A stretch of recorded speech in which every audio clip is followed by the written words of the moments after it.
هرچی بی اخلاقی لم کروی کو بیتوا يعني سبحان الله وهبيك وشي قتريق اخلاقي تيدانا ما فيديو شي بريوا كمن درباري افتك بريس قسم كردو هلا سرتاو بريس ونامينا للايف كم قصي عندي خلكم جرايتو نخو موابلهم اخر امز او بري باخلاقيه او بري رسوايه يعني كسك او ندر رسوا او ندر باخلاق او ندر دروزن فيديو ببريواني شام بدي من اقصانا دكم ولا كيش كيبو حلكين توتشي بودلا دمرود ولا ما مستعد شون دي بداوايتو دي وقدو ما مستعد الشرعي دين توتشي لازم تاخذ فيه شيكاكا والله ما مستعبش من اللي راح عشان لكن بدو دمروتك وكنتو قصدي طلاق لا لايف حلك ليه لا بوست حلك ليه دو ما مستعد الشرعي دين او دو ما مستعد اگر بياون باخوان بتن بما مستعد كوريباك بلين توتشي لو نيواني بس دلوي دكاي كل الشريف تو اگر بياوي كيش ياخذ على البكاء اشكي كتي خلقي بوي حياه شرف وافرت بدل يوتيوب عاشقي بو مو بوفاء درتو سبلا درتو تولا لايف هادي شرفوا حياه خلقي بي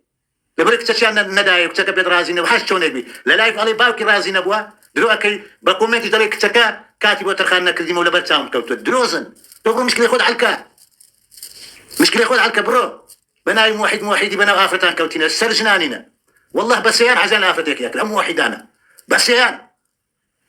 لا فنلندا ولا بريطانيا ولا المانيا بوشوا بروبو خلواتي خوتان حلكن خوي شريف كرديها ولا ناو دينا نشان دينا يخلقي ديني لرجاي ما يعني زور باخلاقه براسي مكابره درجه صفر اخلاق هم واني بريا باخلاقي هيك بوتشي برشواني مراني بوري خوي خي باشي بحق اخواتو تو هي قوي بينا وموزعانا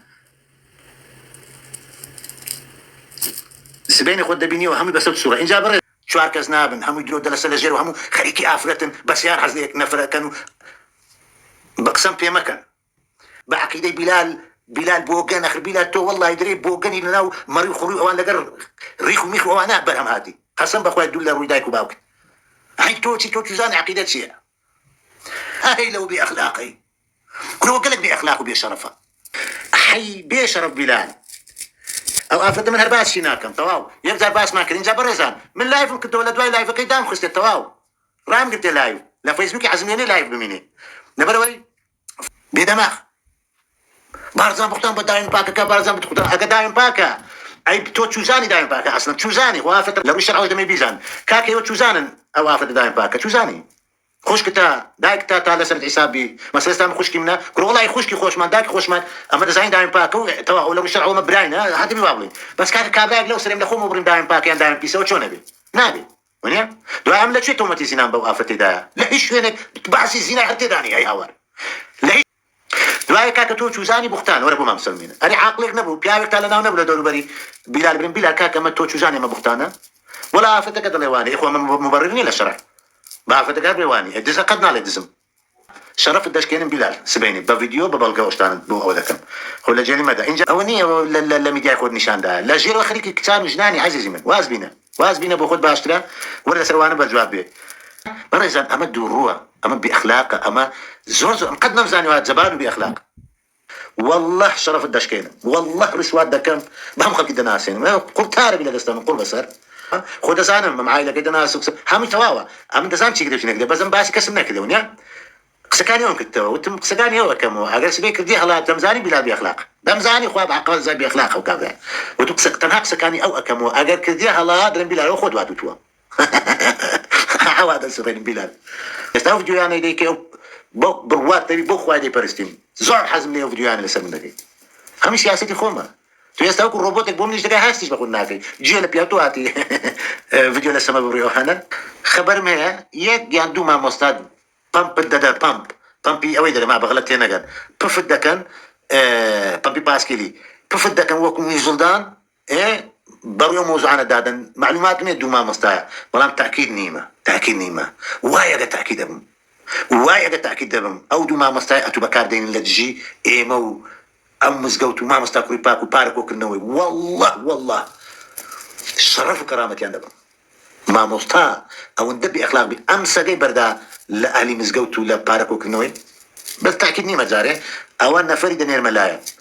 لان تو لا بيش تخط لبون شامبو دوغم تو لا بيش او كابرا الا اللي بيحاصل لي بكن تبراد لي بكن زاني سؤالي لا زرقاء موزع جاور الشيء ما انا غصب مش دابني بحاليش بلكني والله لي خوش ناب والله كسن شي من برادرين الى بريطانيا والله لي خوش ناب نبي زفري بينهم امن دسم نبي بشريعتي كد ملاي بودي ما فيش دوسي ملاي دادن بس تلايم سزايا كيف بدنا شريعه الاسلام اگر نايم بلكني اگر ينبغي بارزاني اگر بشريعه رازي نبي ايضا محكمه الالف يكسر ايضا محكمه والله يبقى بيبقى ايضا محكمه يبقى من دابني لقد هر عائله شي دابني هر شيء بموسي ريكورد يبقى ملاي ما مستاهل مسقو يبقى ملاي ما مستاهل مجاهد يبقى ملاي حر ما مستاهل بيخرج باكستان حركسه ولا عمك بلقت ابو ما في وجه ممكن شرعي اسلامي عنا بلقت هي بارزه اقل سر ساق مو بابر دوابي قردن يا عزابي لسري ساق نبو شرعي اخوي شي لس التكليف كر سزايا كاك لازم نبو بشرعي اخوي يكسر دي بما بوليسي لندروت جوانا والله بجي كاك برزان ترازانتون هم دويلي كيوا يعني براكم دامك خيري يغلتي بكا يغناي من بلك يعني بحركه سيكوا بشتملي دغنا والله ما مستعيش يا عيني دون فريش بودا نيرم لوينتاد اوا بشتملي بغرين لو بيش ما مستعي